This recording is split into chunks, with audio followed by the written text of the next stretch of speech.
Bismillahirrahmanirrahim. Assalamualaikum warahmatullahi wabarakatuh.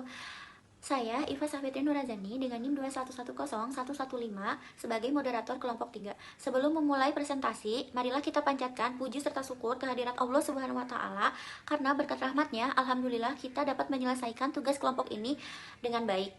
Salawat serta salam tidak lupa kami curah limpahkan ke Nabi Muhammad SAW, kepada para keluarganya, para sahabatnya, serta kita sebagai umatnya.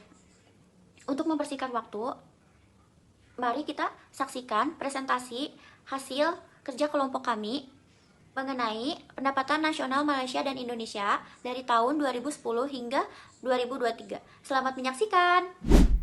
Assalamualaikum warahmatullahi wabarakatuh. Perkenalkan, nama saya Aulia Rahmawati, IEKI angkatan 2025 dari kelas 1A dengan NIM 2506294.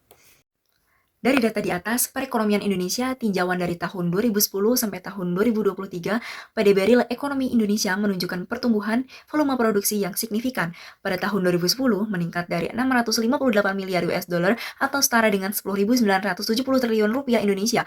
Pada tahun 2023 menjadi 1.179 miliar US dollar atau setara dengan 19.656 triliun rupiah Indonesia.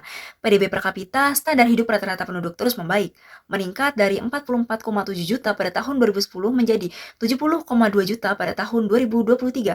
Dinamika pertumbuhan tahunan, pertumbuhan stabil, mayoritas tahun menunjukkan pertumbuhan yang kuat, rata-rata di atas 5%, misalnya 6,22% pada tahun 2010 dan 5,31% pada tahun 2022. Dampak krisis 2020 hanya ada satu kontraksi, pertumbuhan negatif sebesar minus 2,07% pada tahun 2020 akibat pandemi global. Pemulihan cepat ekonomi menunjukkan ketahanan dan pulih dengan cepat, kembali menjadi lebih dari 5% pada tahun 2022 dan 2023. Ekonomi Indonesia bertumbuh nyata. Kenaikan ekonomi PDB real menunjukkan peningkatan output barang dan jasa bukan hanya karena inflasi. Ketahanan ekonomi, perekonomian mampu pulih secara kuat dan cepat setelah menghadapi guncangan besar yaitu pandemi COVID-19.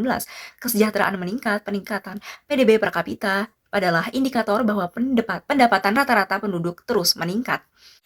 Assalamualaikum warahmatullahi wabarakatuh. Perkenalkan, nama saya Dea Amelia dari kelas 1A IEKI angkatan 2025 dengan NIM 2503114.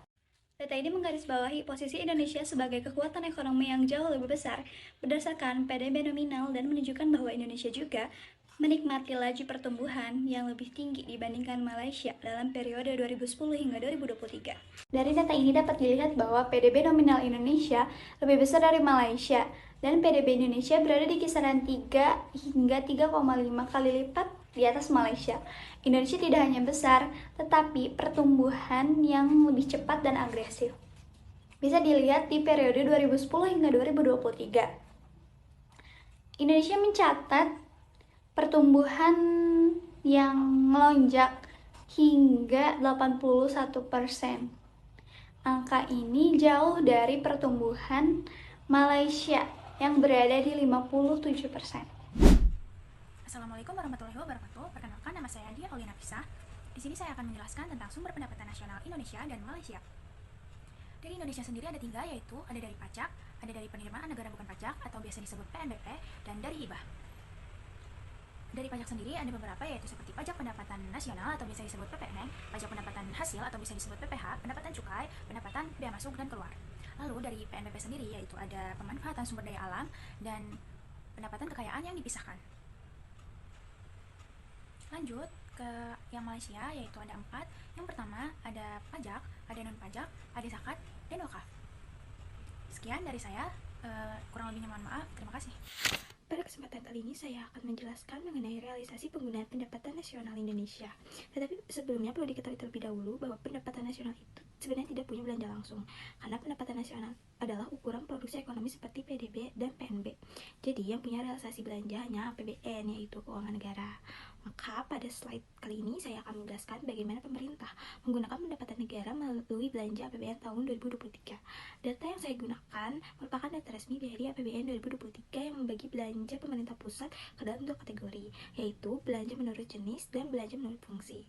Tujuannya adalah untuk melihat kemana saja pendapatan negara dialokasikan dan sektor mana yang mendapatkan porsi anggaran terbesar. Lalu pada tabel pertama di PPT terlihat bagian belanja pemerintah pusat berdasarkan jenis. Lalu berikutnya ada belanja pemerintah pusat menurut fungsi. Fungsi ini menunjukkan sektor-sektor apa yang mendapatkan prioritas pendanaan dari pemerintah pada tahun 2023. Lalu pada slide ini menampilkan realisasi penggunaan pendapatan oleh pemerintah Malaysia berdasarkan data terbaru. Pada bagian atas tercatat peringkat kredit Malaysia berada di angka 68 pada November 2025. Selanjutnya, belanja fiskal yang dialokasikan pemerintah mencapai sekitar 82.986 ringgit Malaysia pada September 2025. Jumlah yang sangat besar dan jika dibandingkan bisa untuk membeli banyak kebutuhan nasional. Lalu ada anggaran pendapatan dan belanja negara berada pada minus 4,10% dari PDB pada Desember 2024. Sementara nilai anggaran pemerintah tercatat sebanyak 10.842,6 juta ringgit Malaysia pada periode yang sama. Secara keseluruhan, data ini menggambarkan besarnya dana yang dikelola oleh pemerintah Malaysia untuk mendukung kebutuhan negara, menjaga stabilitas, serta menjalankan pembangunan nasional yang berkelanjutan. Assalamualaikum warahmatullahi wabarakatuh. Perkenalkan, nama saya Diti Syarif dengan NIM 2506376 dari kelas 1A. Di sini saya akan membahas permasalahan pengoptimalan pendapatan nasional Indonesia. Pertama, adanya konsumsi rumah tangga melemah sehingga permintaan agregat tidak optimal. Nah, konsumsi rumah tangga ini sebagai penopang utama PDB mengalami perlambatan, terutama dari kelompok golongan pendapatan menengah atas. Kenaikan konsumsi segmen berpendapatan rendah juga terbatas, meskipun ada bantuan dana sosial. Nah, permasalahan selanjutnya adalah investasi menurun akibatnya ketidakpastian ekonomi dan politik di Indonesia. Nah, rendahnya investasi ini mengaruhi kapasitas produksi dan produktivitas. Nah, permasalahan selanjutnya adalah ekspor tertekan karena harga komoditas yang turun dan perlambatan global. Dan ekspor juga menurun karena pertumbuhan impor yang lebih tinggi dibanding ekspor.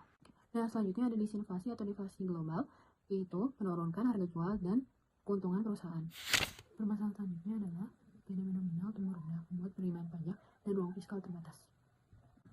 Sektor industri utama melemah, mengurangi kontribusi terhadap PDB. Salah satunya adalah sektor food and beverage. Selanjutnya adalah nilai rupiah melemah, yaitu meningkatkan biaya produksi dan menekan profit. Nah, selanjutnya itu ada defisit APBN yang meningkat. Hal ini bisa membatasi stimulus ekonomi. Padahal peran belanja pemerintah sangat penting dalam meningkatkan permintaan agregat dan pendapatan nasional. Nah, sedangkan tantangan optimis pendapatan barang Malaysia itu apa aja sih? Pertama, basis pendapatan kecil, memunculkan pajak rendah dibandingkan PDB dan potensi sebenarnya. Dua, pengeluaran tidak hemat seperti masa lebih menguntungkan golongan kaya dan wajib asing. Ketiga, yang terakhir itu beban utang negara tinggi menyebabkan sebagian besar hasil pajak digunakan untuk membayar bunga utang. Untuk kesimpulannya, negara Indonesia lebih unggul dari sisi skala dan pertumbuhan ekonomi, sedangkan Malaysia memiliki struktur fiskal yang lebih kompleks namun didukung oleh instrumen seperti zakat dan wakaf. Kedua negara ini perlu meningkatkan fondasi pendapatan ekonomi dan mengefisiensi penggunaan anggaran untuk mendukung pertumbuhan ekonomi yang berkelanjutan. Sekian presentasi kelompok 3 yang bisa disampaikan. Semoga bermanfaat. Terima kasih atas perhatiannya. Mohon maaf bila ada kesalahan kata yang diucapkan. Billahi taufiq wal hidayah. Wassalamualaikum warahmatullahi wabarakatuh.